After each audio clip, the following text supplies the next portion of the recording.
Yeah. The point about all this is that it's much worse than you think.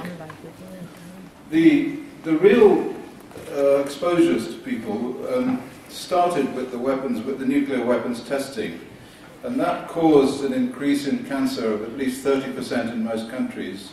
And we can show that this is a value of about 60 million people who will have developed cancer as a result of this. The fertility in the world is reducing. The levels of congenital malformation are increasing. And Madame Busby says that we should do all these things to try and stop this from happening, because we have a critical situation for life on Earth. There is no question. But we cannot expect these people who we are talking about, the WHO and the IAEA and the Article 35 group and all of these people in power, we cannot expect them to do something because we ask them to. There seems to be an absolute glass barrier between what the people want and what gets done.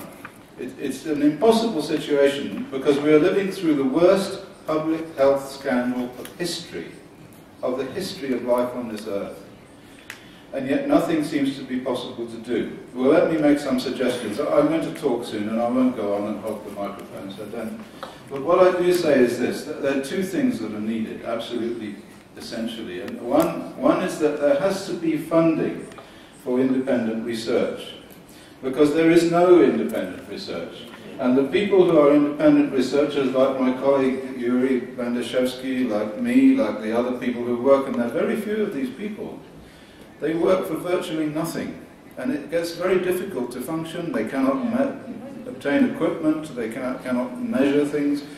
And it is on these people that the future of this planet and life on it, survival on it, depends.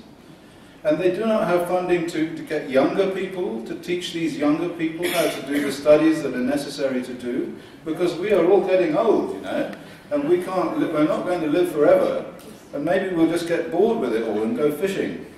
But I have to say that something has to be done along those lines. That's the first thing. Now, the second thing that we can do is we can use the law.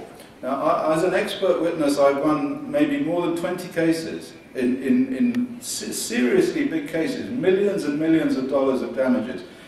I've won using the ECRR risk model and using the arguments that we've heard here today. But these court cases never get out into the media because they're always settled. As soon as the companies know, or the nuclear industry know that they're going to lose, they settle the case by writing a big fat check. But we can take court cases through human rights legislation, through international human rights legislation, and through the legislation that's implicit in Euratom. And when I give a talk later, I'm just taking a bit of time, I will talk about that some more. But I have to impress upon you, it is extremely serious. It's not something that we can afford to ignore. Thank you. Let's see, please.